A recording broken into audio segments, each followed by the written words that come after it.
So hopefully you don't have that Elvis song stuck in your head now, though I don't think they ever mentioned llamas in that song. What I meant is that sometimes it's hard to figure out how your prompt gets interpreted by Ollama and then sent off to the model. By the way, welcome to my backyard. You can have a system prompt, a template, and your prompt. And if using function calling or tool calling or whatever you want to call it, you have that stuff in there as well. In fact, this video came up because someone was wondering if you need a tool calling model to use tool calling. And the quick answer to that is no, absolutely not. Any model that is supported by Ollama, all the way back to the first version of Llama 2. Ollama came out with Llama 2. So all the way back to that, tool calling was kind of in there. Really, the main feature that's required came on a couple months later, and that was outputting as JSON. And ever since then, tool calling, function calling, again, whatever you want to call it, has been supported in Ollama. The newer versions that actually have a kind of a grammar for tools just make it easier to use. But that comes at a bit of a cost. It's a little bit more limited as to which models you can use. And it's also sometimes, in some cases, a little bit less reliable.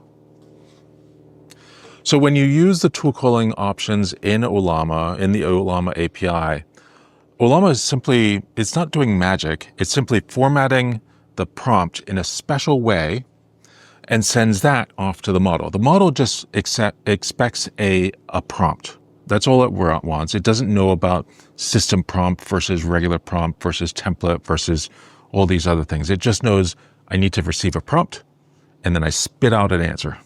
That's it. And so Ollama is taking all this information and bundling it all up into a textual prompt.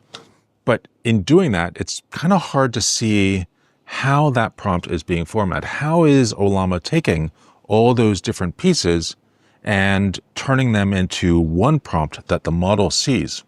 Well, that's where debugging comes in. So to turn on debugging, you need to stop the Ollama background process and then start it with the Ollama debug environment variable. Normally, according to the docs, you set this to 1. Now, in the early days of Ollama, just turning that on gave you the full debug output.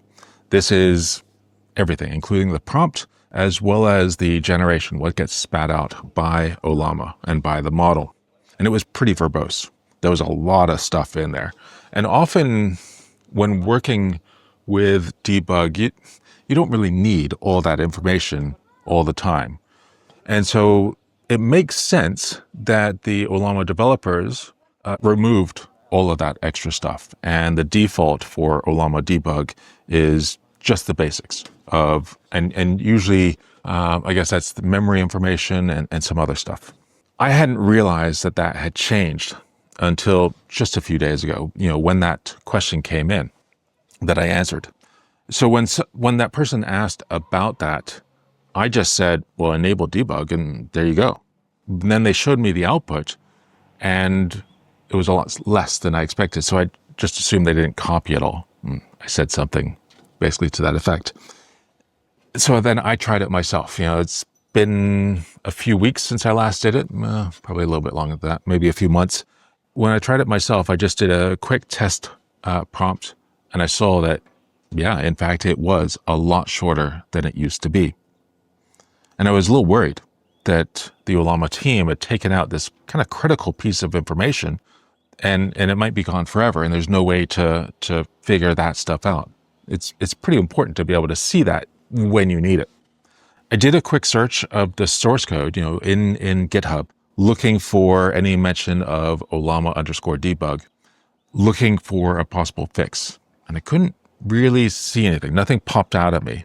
So I decided to try some random things.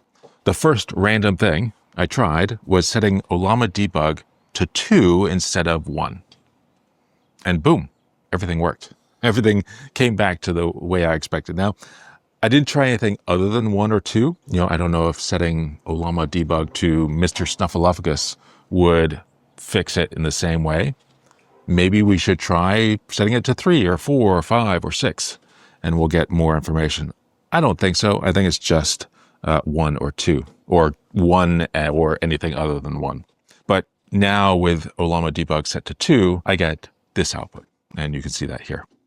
Now, if I make the call to the Ollama API, providing it a tool, then over here in the debug logs, I'll see, the full prompt. And I can copy this out, paste it into a text editor, and we can see this.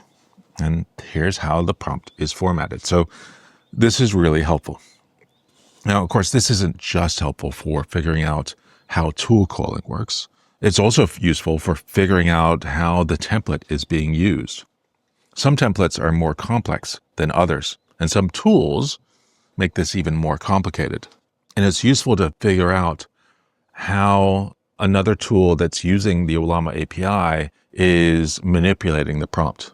And so that's why having this debug mode is still really useful. Now, I don't know if this is still the case, but early on, one of the big problems with using LangChain with Ollama was that you could define a system prompt in LangChain, and LangChain would add that system prompt to the prompt and then send that to Ollama.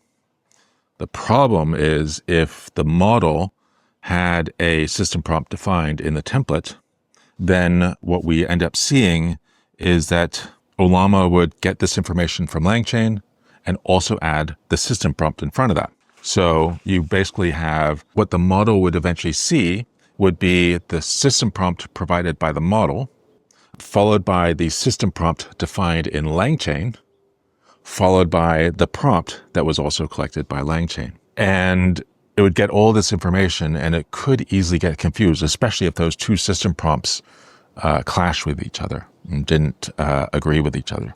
It made things super confusing and really awkward to troubleshoot.